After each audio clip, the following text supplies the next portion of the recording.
కాబట్టి మీరు non veg సంగతి మాట్లాడారు కాబట్టి మరి మీరు నమ్ముతున్నా మనందరం నమ్ముతున్నా కాళీ మాతకి సంబంధించి బలి జంతు బలి చేస్తూ ఉంటారు, జంతువుల్ని చంపి బలి ఇస్తూ ఉంటారు. అసలు జంతువుల్నే తాకకూడదు, దాన్ని ప్రేమగా చూడాలి అని చెప్తున్న మనమే జంతు బలిని ఎందుకు చేయాల్సి వస్తుంది కారణం చెప్తూ, అసలు దేవుళ్ళు ఇలాంటివి కూడా చెప్తారా, జంతు బలి చేయాలనేది చెప్తారా చెప్పండి.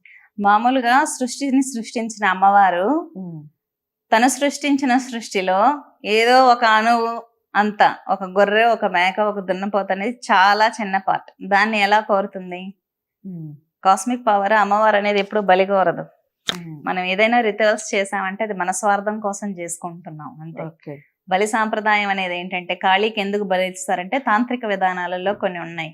ఒక మనిషి మీద ఇంకొక మనిషి ప్రయోగం వదిలినప్పుడు ఆ ప్రయోగం అంటే ఏంటి, చనిపోయిన డెడ్ బాడీస్ ఉంటాయి, సూసైడ్స్ చేసుకున్న ఆత్మలు ఉంటాయి రోడ్స్ మీద. కొంతమంది లేడీస్ కిరోసిన్ పోసి కాల్చుకుంటారు, యాక్సిడెంట్స్ అయిపోయిన వాళ్ళు ఉంటారు, సూసైడ్స్ ఉంటాయి. ఇవి చాలా ప్రతీకార స్వభావంతో ఉంటాయి, అన్యాయం జరిగిపోయింది మాకు అన్నట్టు. ఆ సోల్స్ ని ఒక మంత్రం ద్వారా హిప్నటైజ్ చేసుకుంటారు. వాళ్ళ బ్రెయిన్ వచ్చి డెత్ అయినప్పుడు అక్కడతో ఆగిపోతుంది. సోల్ కోన్ బ్రెయిన్ ఉండదు. ఎక్కడైతే మెంటల్ స్టేట్ లో వారు చనిపోయారో అదే మెంటల్ స్టేట్ లో స్పిరిట్ అవుతుంది. ఆ అచంచలమైన negative thoughts, negative energy spirit అవుతుంది. ఆ స్పిరిట్ ని మంత్రం ద్వారా వీళ్ళు హిప్నటైజ్ చేసుకొని, వాళ్ళు చనిపోయినప్పుడు ఏంటంటే సోల్స్, దేవుడు 100 సంవత్సరాల వయసు ఇచ్చారనుకోండి, ఈ 50 సంవత్సరాలకి సూసైడ్ చేసుకుంటే వీళ్ళకి ఆకలి దప్పికలు ఉంటాయి. ఆకలి దప్పికలు ఉంటే ఎవరు నీళ్లు తాగలేరు, ఆహారం స్వీకరించలేరు. అటువంటి సోల్స్ కి వీళ్ళు బలిచ్చి బ్లడ్ ఇస్తారనమాట. బలిచ్చి బ్లడ్ ఇవ్వటం ద్వారా ఇవేంటి ఇంకొకరి మీద అలాంటి ప్రేరణ కలగటమే తప్పు కదా.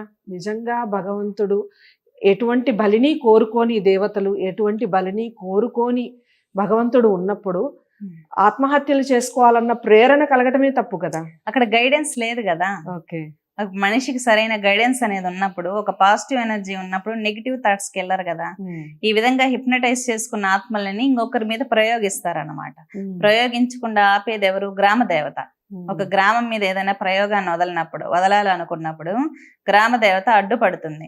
అడ్డుపడినప్పుడు ఇవి ప్రేతాత్మలు అడుగుతాయి, అయితే నువ్వు ఆహారం పెట్టు అని. అప్పుడు వాటిని శాంతింపజేసి బలిపీఠం దగ్గర అనగదొక్కబడదానికి మాత్రమే గ్రామ దేవతల దగ్గర బలివ్వడం అనేది జరుగుతుంది. ఈ బలి ప్రక్రియ ఏంటంటే భూత ప్రేత పిశాచ గణాలకు మాత్రమే అన్నమాట ఈ బలి ప్రక్రియ. వాటిని సంతృప్తి పరచడం కోసం మాత్రమే బలులు జరుగుతాయి, కానీ అమ్మవారు ఏనాడు బలి అనేది అక్కడ స్వీకరించదు. ఇక్కడ ఏంటంటే అసలైన జ్ఞానం లేకుండా అమ్మవారు బలి స్వీకరించేస్తుంది అని చెప్పి స్టేట్మెంట్స్ ఇచ్చేస్తారు. ఇంకోటి ఏంటంటే ఈ బలి ప్రకరణ చేసినప్పుడు ఏంటంటే వీళ్ళకి ఆ బలి ఎవరైతే ఇస్తారో, ఇప్పుడు చిన్న చిన్న మేకల్ని, చిన్న చిన్న కోళ్ళని, వయసు మెచ్యూర్ అవ్వని వాటిని ఇస్తారు. అలా ఇవ్వకూడదు, తప్పు. బాగా ఇంకా ప్రకృతికి పనికిరాదు, ఇది రీప్రొడక్షన్ అనేది జరగదు అని చాలా ముసలవాటి ఉంటాయి కదా, వాటిని తీసుకొచ్చి బలి ఇవ్వాలి. కానీ చిన్నపిల్లల్ని వీటిని బలి ఇవ్వడం ద్వారా ఆ కర్మ అనేది ఇతనికి ఖచ్చితంగా వస్తుంది. ఇతను బలిచ్చినందుకు ఇతని పని అవుతుంది అన్నమాట. ఇది బలి విధానం.